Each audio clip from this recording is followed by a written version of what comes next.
저희 큰아이가 이제 16살이 되었는데, 사내아이가 한 16살쯤 되면은 뭐 부모 말도 잘 안 듣고 또 자기 고집도 있고 또 어른들이 부모가 애 눈치를 보게 되더라고요. 그래서 학교에 가서도 뭐 안 좋은 일 있으면 얼굴이 시무룩하고 또 좋으면 그냥 자기가 와서 끌어안고 뭐 그래요. 제가 이제 가끔 뭐 그럴 기회가 많이 없어가지고 이제 애를 뭐 학교를 데려다 준다든지 뭐 데려온다든지 그럴 때마다 이렇게 말을 많이 시키려고 해요. 뭐 아빠하고 아들하고 좀 관계가 잘 돼야 되는데 뭐 그럴 시간이 없으니까. 그래서 지난번에는 한번 이제 차를 옆에 태우고 오면서 물어봤어요. 그냥 제 생각에 야 너는 빨리 커서 어른이 되고 싶지? 이렇게 물어봤어요. 왜냐하면 그 16살 때면은 얼마나 그냥 운전도 하고 싶고 빨리 커서 대학 가서 엄마 아빠 곁을 멀리 떠나고 싶을까. 그래서 당연히 그럴 줄 알고 야, 빨리 크면 운전도 할 수 있고 대학도 멀리 갈 수 있잖아 그랬더니 이 아이가 뭐라 그러냐면 의외의 답을 하는 거예요. 아빠, 어른이 되는 건 좋은데 걱정이 있어요. 그래. 그래서 뭐가 걱정이야 그랬더니 대학을 가면 자기가 학점을 잘 받으려고 공부를 열심히 해야 되고 학점을 잘 받아야지 좋은 직장에 가게 되고 좋은 직장에 가야지 돈을 벌어서 학비 융자를 갚을 수 있고 또 결혼해야지 또 애들 키워야지 집안 살림해야지 이러니까 어른이 되는 게 걱정스럽다는 거예요. 16살짜리가 대답할 수 있는 답은 아닌데 하여튼 자기가 걱정이 되니까 저도 갑자기 걱정이 되는 거예요. 그러니까 뭐 애가 걱정이 아니라 이 애가 살아가야 될 앞으로의 세상을 바라보니까 지금도 험한데 지금도 아이들이 얼마나 험해요. 학교 가면은 마약 문제, 총기 문제, 또 험한 사건들, 테러들 이런 게 일어나는 세상인데 야, 앞으로 10년, 20년이 지나면 또 어떤 세상이 될 것인가 이 마음이 굉장히 답답해 오는 거예요. 또 한편으로 생각해 보니까 앞으로 20년, 30년 후에 이 아이들이 자라서 어른이 되었을 때에 우리 교회의 모습은 어떨 거고 이 아이들이 어디서 어떻게 신앙생활하고 하나님을 믿고 의지하고 살 수 있을까 이 생각을 하니까요 갑자기 걱정이 쓰나미처럼 해일처럼 제 마음에 확 와닿아가지고 마음이 답답한 거예요. 근데 또 한순간에 이쪽에서 서광이 쫙 비치는데 티베트의 속담이 떠올랐어요. 그 속담이 뭐냐면 걱정을 해서 걱정이 없어지면 걱정이 없겠네. 그렇죠? 걱정을 해서 걱정이 없어지면 걱정이 없겠네. 다른 말로 하면 걱정에서는 걱정이 없어지지 않는다는 거예요. 그래서 제가 아이에게 그랬어요. 그래, 네가 걱정하는 거는 너무너무 당연한 일이야. 그런데 우리가 생각해야 될 게 있는데 아무리 어려운 일이 있고 걱정하고 염려할 것이 있어도 순간순간마다 하나님이 너를 도와주실 거고 네가 어려운 일 당할 때마다 하나님께서 너를 인도하실 거야. 이렇게 이야기를 아빠지만 제가 생각해도 멋지게 했어요. 목사지만. 그랬더니 이 아이가 그렇다는 거예요. 수긍을 하면서 혼잣말로 중얼중얼거리는데 뭐라고 이야기하냐면 애가 영어권이니까 Therefore do not worry about tomorrow, for tomorrow will worry itself. 이렇게 얘기하는 거예요. 그러니까 내일 일을 위하여 염려하지 말라. 내일 일은 내일이 염려할 것이요. 할렐루야. 우리도 내일 일 때문에 염려하잖아요. 근데 내일 일을 위하여 염려하지 말라. 내일 일은 내일이 염려할 것이요. 이 말의 원래 뜻은 뭐냐면 내일 내가 염려하지 않겠습니다가 아니에요. 마치 옆집 사람 사는 이야기 같아요. 옆집에서 부부싸움을 하든 옆집에서 애가 어떻게 됐든 옆집에서 뭐 하든 그 집 일은 누가 염려해요? 그 집이 염려하는 거잖아요. 내가 그 집에 가가지고 왜 이렇게 싸우세요? 오늘 좀 사이좋게 지내고 애가 숙소에도 괜찮고 있으면 돼요. 그냥 뭐 소리만 나면 가가지고 얘기하면 뭐라 그래요? 이거를 월권이라 그러는 거예요. 남의 집 일에 참여하는 거예요. 그럼 그 사람이 뭐라 그랬어요? It's none of your business. 이렇게 얘기할 거 아니에요? 마찬가지예요. 내일 일은이라는 주어가 쓰여 있으니까 이것은 내일 내가 염려하지 말라는 게 아니라 내일 일은 내일이 염려하도록 두라는 거예요. 그래서 none of your business라는 얘기예요. 이거는 우리의 삶이나 신경 쓰지 내일 일까지 신경 쓸 게 뭐 있냐. 오늘만 열심히 살라는 말하고 똑같은 거예요. 왜? 우리는 염려하는 게 아니라 하나님 믿고 살아야 되기 때문에 그래요. 많은 사람들이 염려한다고 해서 그 염려가 조금이나마 우리 인생에 도움이 될까요? 아니라는 거죠. 그래서 오늘 말씀을 통해서 염려하면 안 되는 이유가 몇 가지 있는 걸 저희가 말씀드리고 싶어요. 처음으로 염려로 세상이 바뀌지 않기 때문에 그래요. 여러분, 염려해서 세상이 바뀌든가요? 아니에요. 우리가 어차피 염려하게 돼 있어요. 염려할 수밖에 없어요. 그거는 인생이 염려를 갖고 태어났기 때문에 그래요. 독일의 유명한 철학자였던 마르틴 하이데거라는 분이 계시는데 이분이 로마의 신화 이야기를 이렇게 각색을 해서 우리에게 들려주는 거예요. 근심이라는 그 신이 있었는데 이 근심이 가만히 보니까 뭔가 좀 잊고 싶어요. 만들고 싶어요. 형상을 만들고 싶어요. 이렇게 지나가다 보는데 흙이 좋은 게 있어요. 그래서 이 흙을 가져다가 이 형상을 만들자. 그래서 이 근심이라는 이 나의 모습을 이 세상에 펼치자. 그래가지고 흙을 가지고 모양을 만들었는데 보니까 정신이 없거든요. 그래서 신 중에 신으로 알려져 있는 주피터라는 신한테 가가지고 이 찰흙으로 만든 모습에다가 정신을 불어넣어 주시오. 그랬더니 정신을 확 불어넣은 거예요. 그러니까 형상도 있죠. 정신도 있죠. 이제는 이게 세상에 나가서 근심을 퍼뜨릴 수 있게 된 거예요. 근데 이름을 지어야 되잖아요. 그래서 이름을 짓자 그랬는데 근심은 자기 이름을 붙여가지고 근심 이렇게 이름을 지으려고 그랬더니 주피터는 아니라는 거예요. 자기가 정신을 불어넣었으니까 자기의 이름을 따라는 거예요.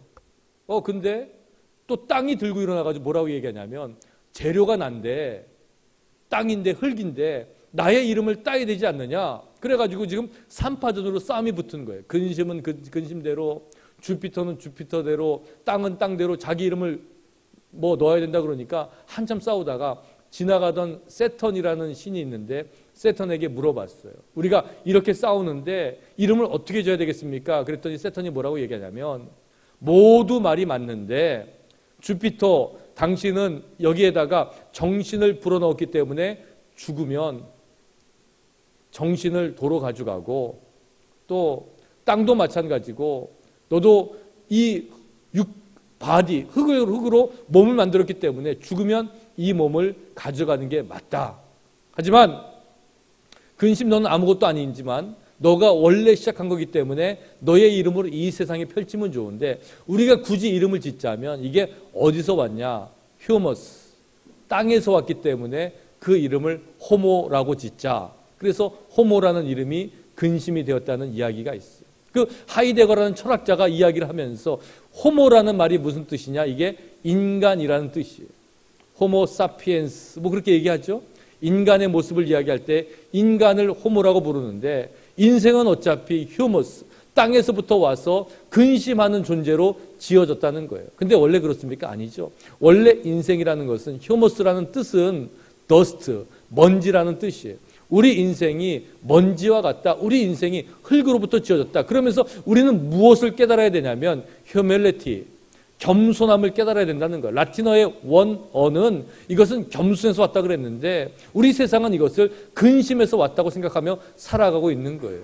차이가 없는 것 같죠? 아니죠. 하나님과 차이가 있고 세상과 차이가 있는 것처럼 근심과 차이가 있고 믿음과 차이가 있는 거예요. 우리는 이 세상을 살면서 우리가 어디서 왔는지에 따라서 근심을 하기도 하고 아니면 하나님을 바라볼 수도 있는 거예요. 세상은 근심하고 염려하면서 세상을 바꾸려고 노력을 해요. 근데요, 그게 바뀌든가요? 아마 여기 계신 분들도 나이가 어렸을 때에 부모님으로부터 잔소리 꽤나 들었을 거예요. 그죠? 이렇게 해라, 저렇게 해라, 이거 해라, 저거 해라. 그런데 저도 갑자기 성경 말씀 준비하면서 생각해 보니까 부모님의 잔소리는 기억에 하나도 안 남아요. 왜? 그 순간에 귀를 닫아버린 거예요. 다른 말로 하면 여러분이 암만 잔소리해도요, 여러분의 자녀가 그 이야기를 들을까요? 안 들어요. 왜? 귀를 막고 있으니까. 근데 뭐가 인생을 바뀌게 하느냐? 뭐가 자녀들을 바뀌게 하느냐? 엄마 아빠의 기도라는 거예요. 엄마 아빠의 기도예요. 저도 문득 옛날을 생각해 보면 저희 어머니가 기도하던 모습이 생각이 나요. 혼자 새벽에 일어나서 눈물 흘리면서 방문을 담고 성경을 읽고 기도하면서, 그게 새벽에 2시가 됐던 새벽에 3시가 됐던, 잠자다가 일어나가지고 물 마시러 가다가 화장실 가다가 보면은 그 방에 불이 켜 있으면 가만히 들여다보면 어머니가 혼자서 기도하던 거예요. 새벽 기도 나가서 기도하고 눈물 흘리며 기도하며. 그 기도가 누구를 위해서 기도했겠어요? 자식을 위해서 기도한 거 아니에요. 근데 다른 소리는 아무것도 기억이 안 나지만 그때 봤던 그 기억, 그 소리, 그 눈물 자국이 제 마음 가운데 있기 때문에 제가 다른 일을 하려고 해도, 제가 조금 힘들어해도, 조금 어려운 일을 당해도, 그래, 어머니의 기도가 있지, 어머니가 나를 위해서 그렇게 기도했지, 이 마음속에 남아있는 거예요. 우리는 어떻게 하면 살아야 될까요? 자식을 위해서 기도하는 거죠. 우리에게 맡겨주신 사명이 뭐예요? 그냥 기도하고 그냥 자식들 위해서 눈물을 흘리며, 그러면 이게 바뀐다는 거예요. 염려해서 바뀌지 않는 것이 기도하면 바뀔 수 있다는 것을 여러분 기억하시고 믿으시길 주의 이름으로 축원합니다. 믿음의 부모님을 두신 사람들은, 그 자녀들은 절대로 하나님을 떠날 수가 없어요. 아니, 지금 당장은 떠나 있는 것 같지만 결국은 하나님 품으로 돌아오게 되어 있어요. 염려가 세상을 바꿀 수 없어요. 하지만 기도가, 믿음이 세상을 바꿀 수 있어요.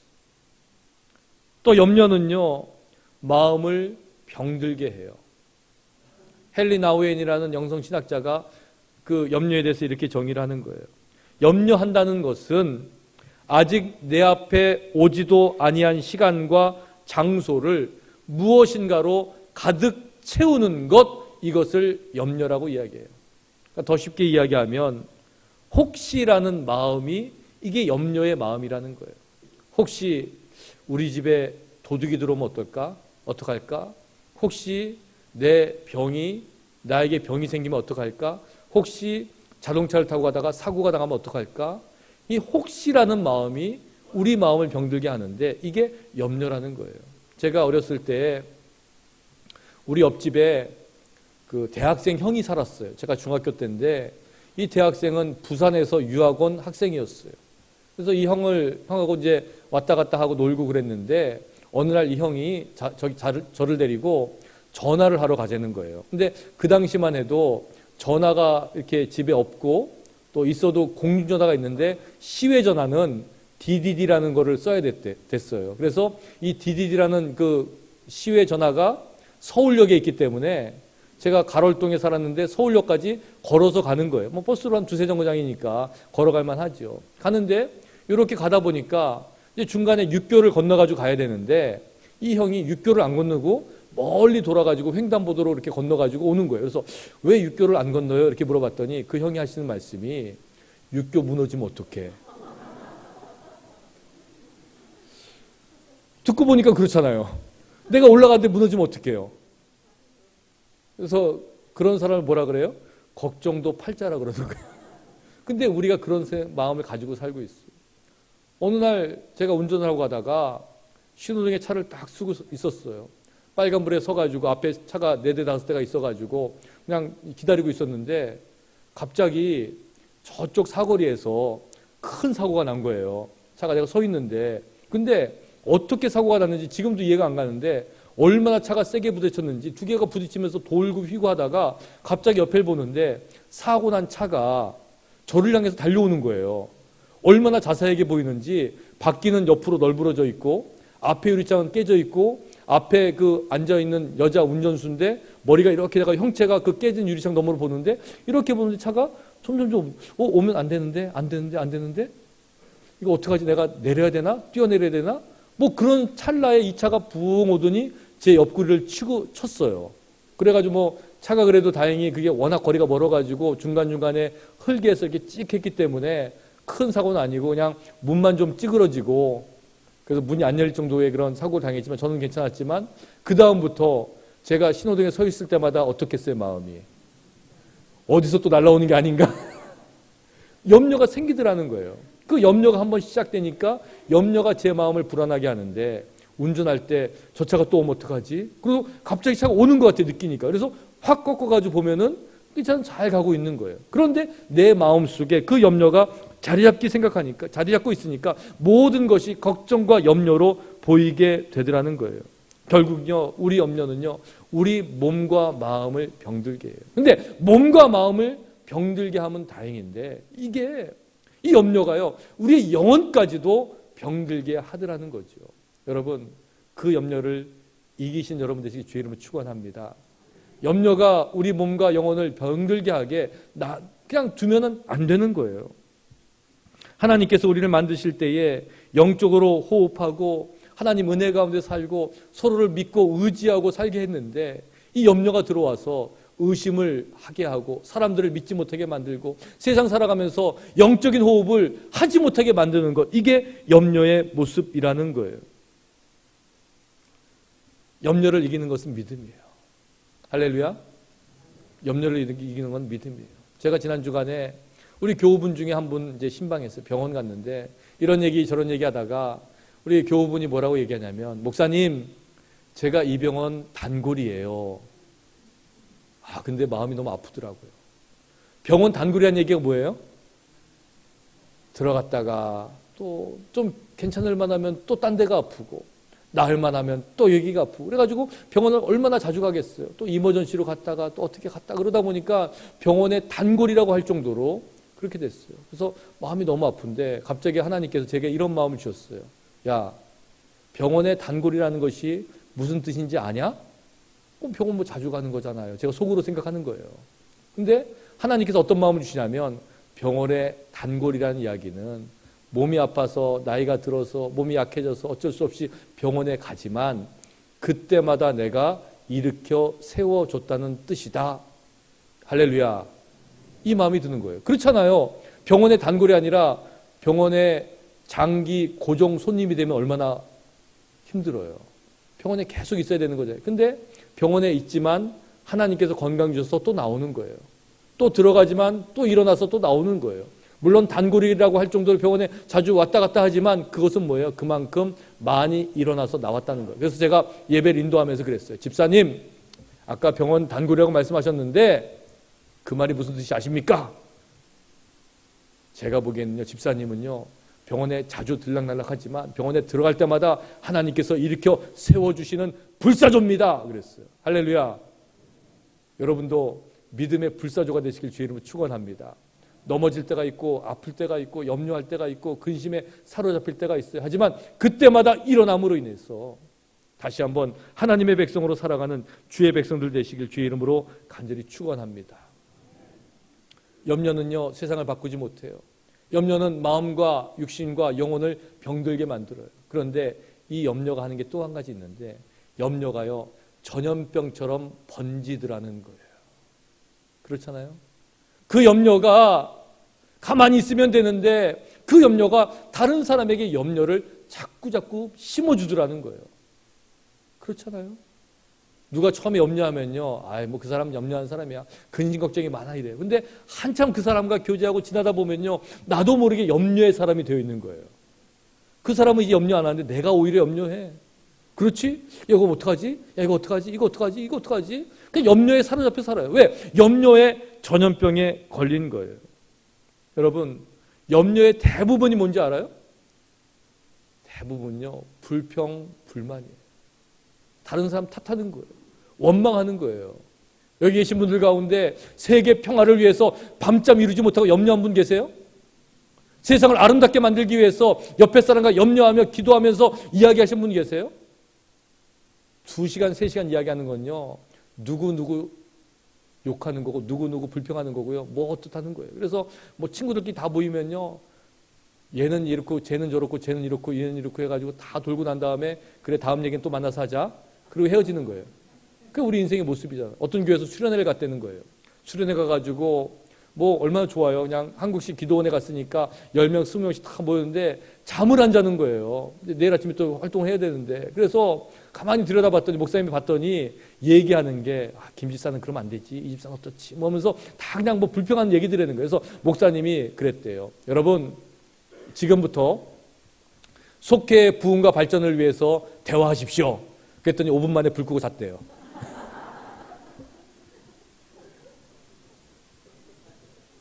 그러니까 긍정적이고 발전적인 얘기는요, 염려할 게 없잖아요. 그죠? 그냥 그래. 근데 뭐 무슨 할 말이 있겠어요? 이거 뭐 그냥 하다가 그냥 불 끄고 자는 거지 뭐. 근데 다른 사람 얘기하고 불평하는 건요 밤새도 할 거 많아요. 얼마나 많아요, 그죠? 남편 흉보고 아내 흉보고 뭐 그냥 얼마든지 할 수 있어요. 근데 그게 전염병처럼 퍼지더라는 거예요. 그러면서 그 마음이 불평과 원망으로 가득 차나가는 거예요. 그 염려를 이겨야 돼요. 뭘로요? 믿음으로. 뭘로요? 신앙으로. 믿음으로 이겨야 돼요. 그래서 오늘 말씀을 보니까 주님께서 우리에게 염려를 이기는 방법을 알려주시는데 몇 가지가 있어요. 근데 첫 번째가 뭐냐면 보라라는 거예요. 우리가 읽지 않았지만 26절 말씀에 뭐라 그래요? 공중의 새를 보라. 주님은 놀라운 분이에요. 보기만 하면 염려를 이긴다는 거예요. 왜? 공중의 새를 보니까 이 새가 어떻게 살아가는지 보라는 거예요. 심지도 않고 거두지도 않고 창고에 모아들이지도 아니하되 너희 하늘 아버지께서 기르시나니 너희는 이것들보다 귀하지 아니하냐. 여러분, 전 세계에 새가 몇 마리인지 아세요? 저도 모르죠.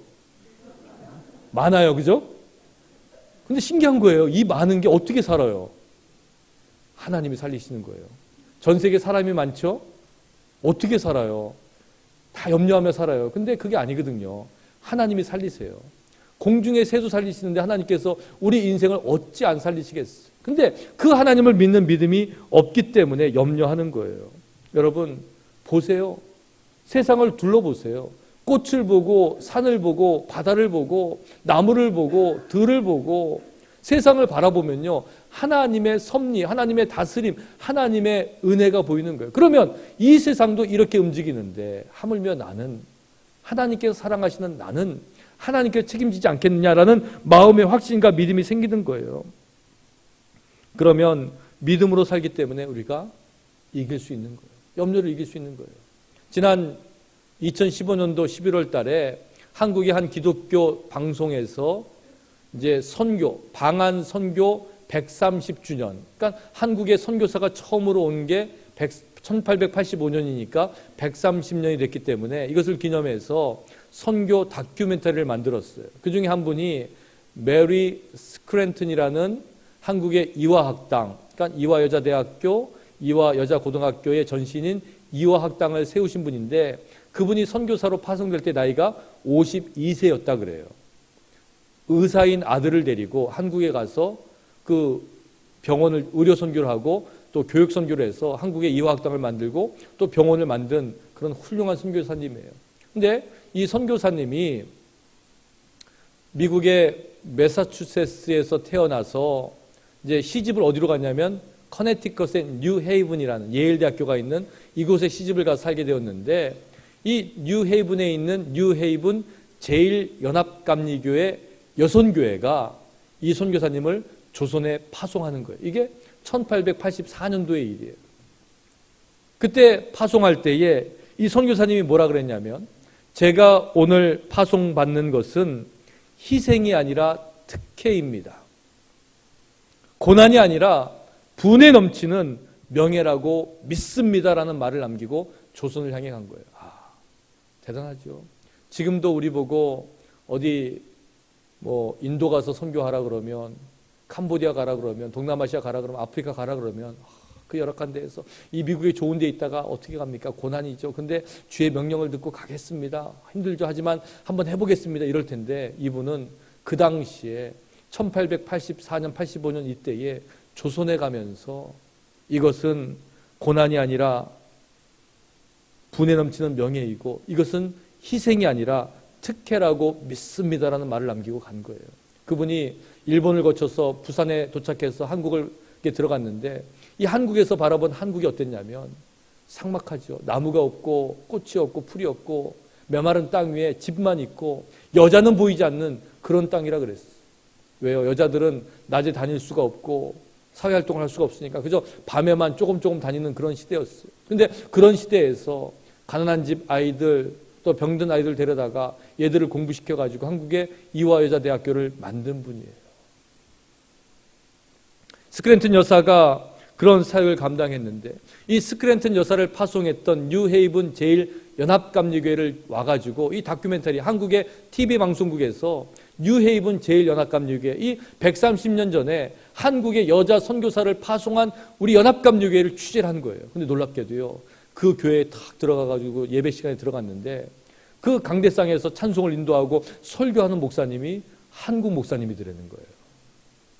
130년 전에 조선에 선교사를 보낸 그 선교의 씨가 뿌리 내려서 열매를 맺어서 다시 미국에 한국인 목사님이 오셔서 거기서 찬송을 인도하고 설교하고 있는 그 놀라운 은혜가 있더라는 거예요. 그 목사님이 누구냐면 우리 교회의 예순 권사님의 사위 되시는 김계호 목사님이에요. 저는 그 다큐멘터리를 보면서 이렇구나, 이게 하나님의 섭리구나, 하나님의 역사하시는 것이구나, 하나님의 계획이구나. 그때는 몰랐지만 그 복음의 씨가 조선에 뿌려졌을 때에 여기서 이만한 열매가 맺었지, 여기서 많은 학생들이 배출되어서 사회 지도자가 될지 누가 알았겠어요. 그런데 하나님께서 하시니까 그 모습을 본다는 거예요. 그러면 그 모습을 보는 우리들은 뭘 봐야 되는 거예요? 공중의 새를 보라, 심지도 거두지도 창고에 들이지도 아니했는데 하나님께서 먹이시는데 너희들은 무엇을 염려하느냐? 그것을 보는 거예요. 여전히 우리는 염려하잖아요. 그런 하나님의 은혜와 섭리를 바라보면서도 염려하는 거예요. 우리가 어떻게 될까? 이 교회가 어떻게 될까? 이 시대가 어떻게 될까? 우리 자녀들이 어떻게 될까? 성경이 이야기하는 건 뭐예요? 염려할 게 뭐냐는 거예요. 하나님을 보기만 하면, 우리가 믿음으로 하나님을 보기만 하면 우리가 살 수 있는데 왜 오지도 않은 일, 되지도 않은 일, 앞으로 일어나지도 않은 일 때문에 염려하고 사느냐는 거예요. 여러분 바라보세요. 새를 바라보시고 하나님의 나라를 바라보시고 우리가 살고 있는 이 땅을 바라보세요. 그리고 이 가운데에 하나님의 섭리를 깨달으시는 여러분들 되시길 주의 이름으로 축원합니다. 두 번째로, 염려를 이길 수 있는 방법은요, 생각하라는 거예요. 28절 말씀이죠. 또 너희가 어찌 의복을 위하여 염려하느냐? 들의 백합화가 어떻게 자라는가 생각하여 보라. 첫 번째는 보라 그랬는데 두 번째는 생각만 하면 이 염려가 믿음으로 바뀐다는 거예요. 어떻게요? 우리 삶 가운데에 아무리 영화로운 것, 영광스러운 것, 솔로몬의 영광으로 대표되는 그 어떤 것도 들에 핀 백합화 하나만도 못하다는 거예요. 그렇지 않아요? 여기서 생각하다라는 뜻은 카타만다노라는 원어를 쓰는데 이 뜻은 뭐냐면 철저하게 배운다는 거예요. 그러니까 들의 백합화를 보면서 생각하면서 철저하게 배우라는 거거든요. 뭘 배우라는 거예요? 하나님의 섭리, 하나님의 하신 것을 배우라는 거예요. 오늘 설교의 제목이 무슨 드라마 제목 같지 않아요? 꽃보다 믿음. 이게 무슨 뜻이냐면요, 꽃을 보다가 믿음을 발견하는 거예요. 그래요? 꽃보다 믿음. 물론 그런 뜻도 있지만 꽃보다도 더 귀한 믿음이라는 거죠. 들의 백합화라는 꽃이 있는데, 물론 꽃이 세상의 아름다움, 또 세상의 또 화려함, 또 생명의 신비, 이걸로 대표되는데 이 꽃보다 더 귀한 것이 우리의 믿음이다. 왜냐하면 요즘 한국의 TV에서 꽃보다 뭐뭐라는 시리즈가 유행한다 그래요. 그래서 꽃보다 할아버지를 할배라 그래가지고 꽃보다 할배, 또 꽃보다 누나, 꽃보다 청춘. 그래서 뭐 우리 할아버지들이 또 우리 누나들이 또 청춘들이 전 세계를 돌아다니면서 여행하는 것들을 다큐멘터리식으로 해서 예능 프로그램을 만들어서 하고 있는데, 거기서 나온 이야기도 마찬가지죠. 꽃이 뭐 화려하고 아름답지만 그것보다 더 아름다운 청춘, 아름다운 노년, 아름다운 여성, 뭐 이런 뜻이 담겨 있는 것 같아요. 그런데 이것보다, 그 아름답고 화려한 세상보다 더 귀한 것이 뭐냐? 바로 믿음이라는 거예요. 지금 마태복음 우리가 읽은 말씀에서 들에 핀 백합화를 생각해 보라라고 이야기했는데, 이것이 솔로몬의 모든 영광으로도 입은 것이 이 꽃 하나만 갖지 못하였다고 이야기해요. 열왕기상 10장에 보면 스바의 여왕이 솔로몬을 방문한 이야기가 나오죠. 그 여왕은 솔로몬이 지혜 있다는 그 이야기를, 소문을 듣고 솔로몬에게 가서 시험해요. 많은 금은 보석을 가지고 가서 솔로몬 앞에 내려놓고 솔로몬에게 계속해서 물어보는 거예요. 근데 성경이 뭐라고 이야기하냐면 솔로몬이 하나도 대답하지 못한 게 없다 그랬어.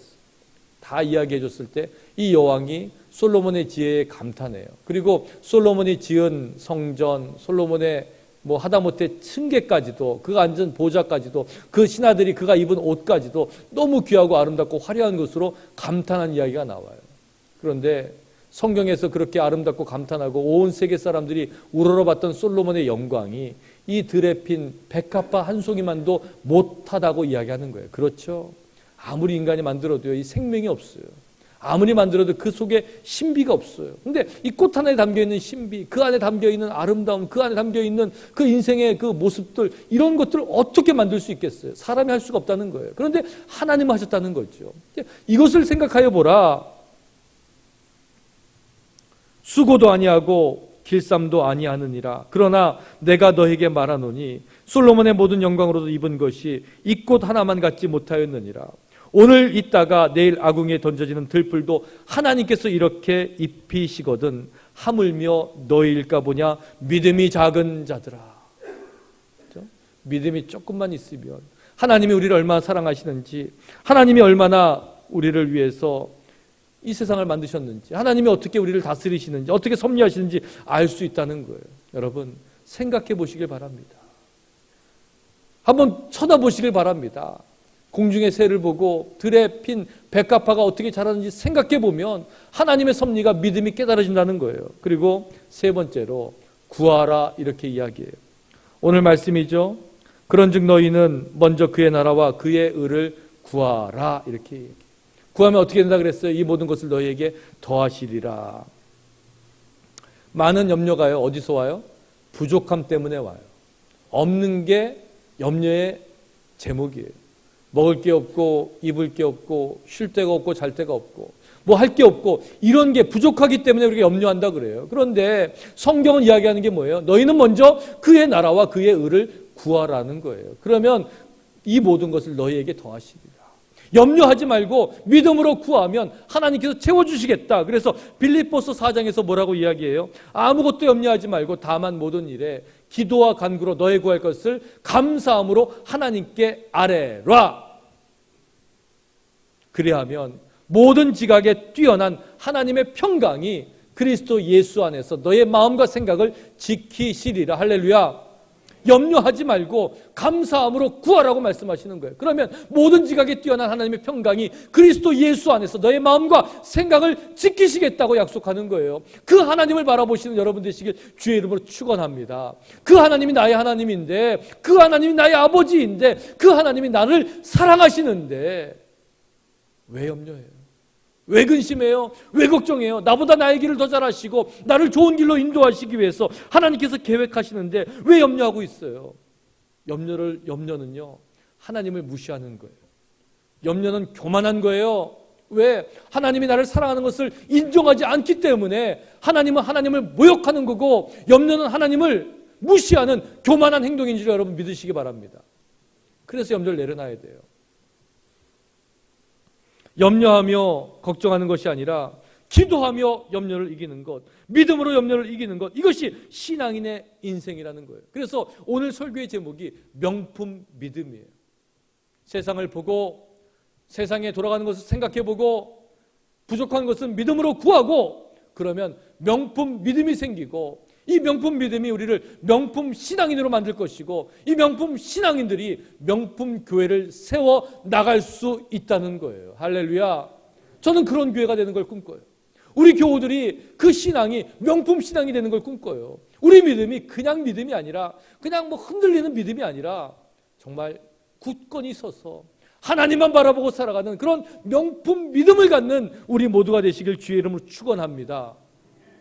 신앙은 뭐냐면 하나님 바라보는 거예요. 내가 서야 될 자리에 하나님을 모시는 거예요.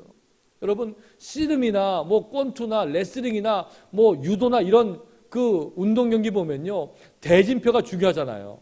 내가 씨름을 하는데 뭐 천하장사와 나가 붙으면 어떻게 돼요? 보나만 하잖아요. 그죠?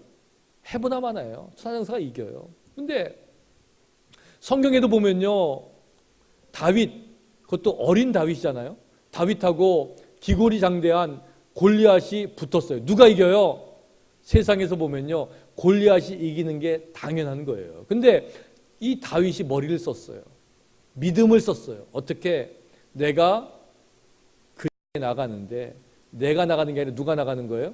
나 대신에 하나님이 그 자리에 쓰는 거예요. 그러니까 믿음이라는 건 뭐냐면, 내가 서서 싸워야 되는 그 자리에 하나님을 내 대신 그 자리에 서게 하는 거예요. 그러니까 하나님과 골리앗이 싸우니까 누가 이기겠어요?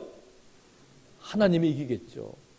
나이가 많이 먹었다고 자기 자신을 자책하고 말을 못한다고, 말이 어눌하다고 핑계대는 모세가 그 당시 세계 최대 강국 애굽 이집트의 바로왕 앞에 나가게 되었어요.